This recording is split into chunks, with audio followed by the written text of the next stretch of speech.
Salam, kami dari kelompok 8 Santo Matius, kelas PKK 5 semester 1, mahasiswa Setakat Negeri Pontianak 2023. Di sini kami akan membahas dua data tentang Santo Matius. Yang pertama, kami membahas identitas, pelayanan, dan Injil. Nah, teman-teman, perkenalkan, nama saya Merisa Francisca Welsi, NIM 23101142.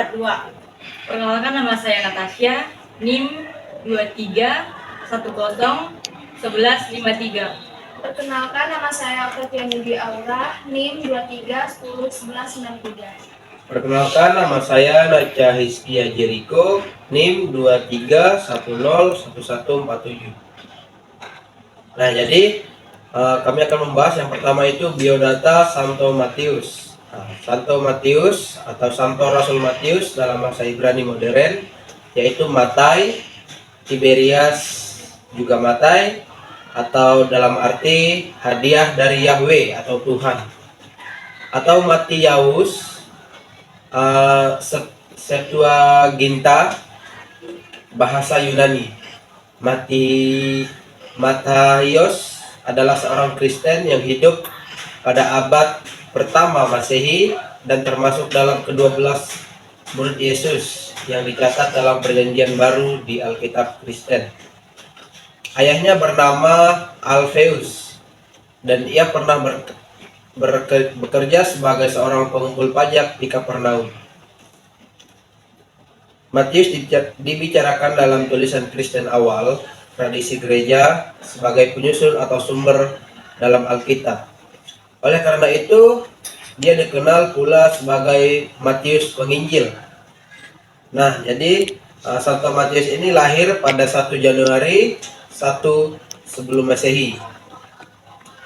Santo Matius meninggal 24 Januari dekat Hierapolis atau Ethiopia. Dia dihormati di Gereja Katolik Roma, Gereja Ortodoks, Gereja Katolik Ritus Timur, Gereja Anglikan, dan Gereja Lutheran. Tempat ziarah yaitu Salerno, Italia. Pesta Kekristenan Barat yaitu 21 September dan Kekristenan Timur itu 16 November. Atributnya ialah pemungut cukai, pelindung, akuntan. Dia diakui sebagai santo baik dalam Gereja Katolik Roma maupun Ortodoks Timur.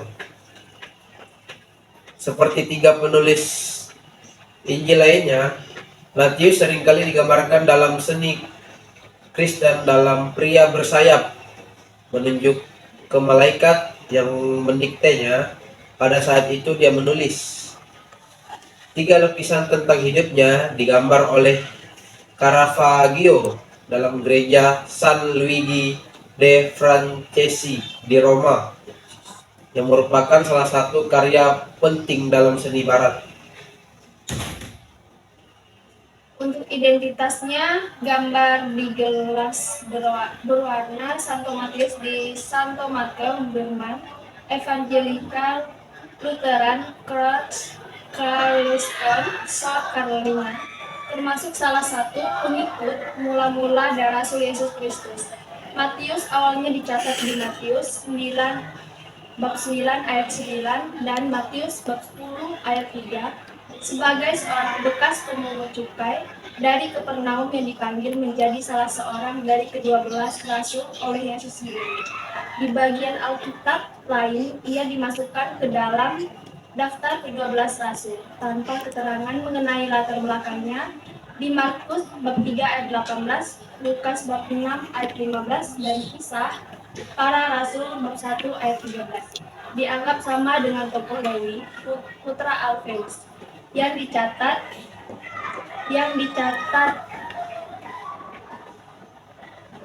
dalam Injil Markus dan Injil Lukas. Tampaknya ia memungut pajak dari orang Yahudi untuk Raja Herodes Antipas.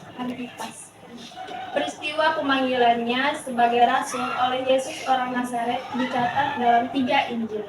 Menurut Perjanjian Baru, Matius merupakan salah satu saksi dari kebangkitan dan kenaikan Yesus. Sebagai seorang pemungut cukai, Matius diyakini fasih berbahasa Aram dan Yunani. Setelah dipanggil menjadi murid, Matius mengundang Yesus datang ke rumahnya dalam satu perjamuan.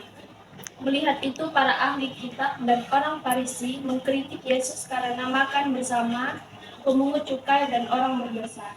Yesus menjawab, "Aku datang bukan untuk memanggil yang benar, melainkan orang berdosa."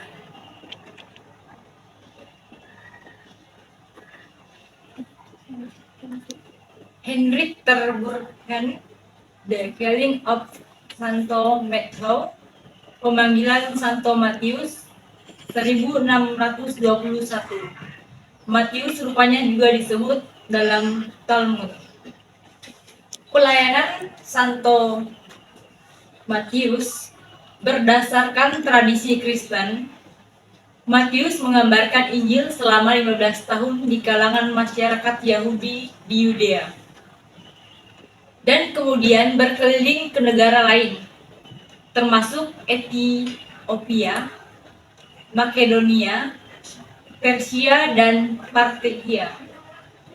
Gereja Katolik Roma dan Gereja Ortodoks mempunyai tradisi bahwa Matius mati syahid.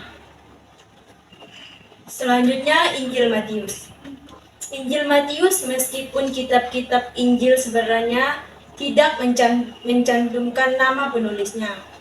Secara tradisional, Injil Matius diyakini ditulis oleh atau bersumber pada Matius sebagai pejabat pemerintah di Kapernaum, provinsi Galilee of the Gentiles, Galilea, wilayah bangsa asing.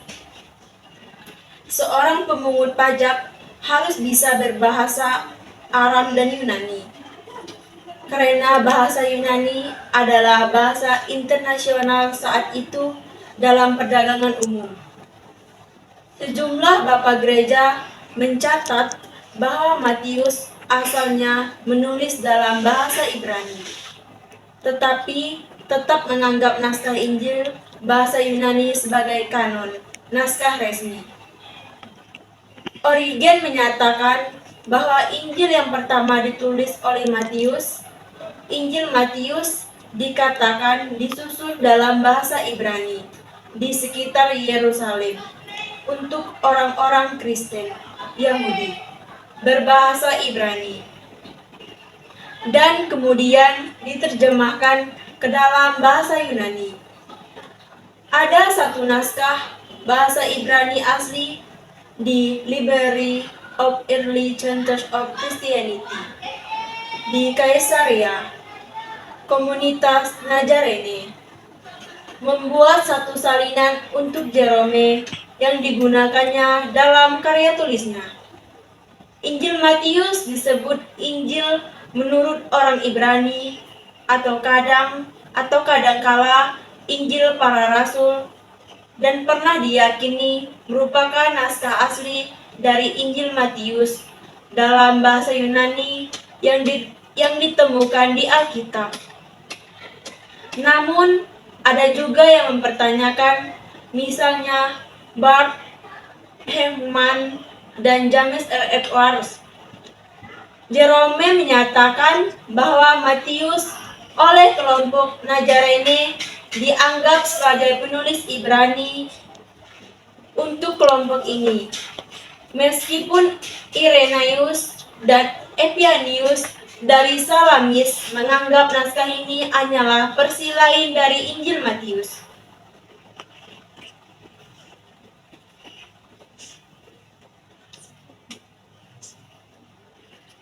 Oke, baik. Jadi sekian hasil diskusi kami tentang Santo Matius berdasarkan biodata, pelayanan, dan Injilnya. Terima kasih sudah menonton. Kami dari kelompok 8 mengucapkan banyak-banyak terima kasih atas perhatiannya. Tuhan Yesus memberkati. Salve.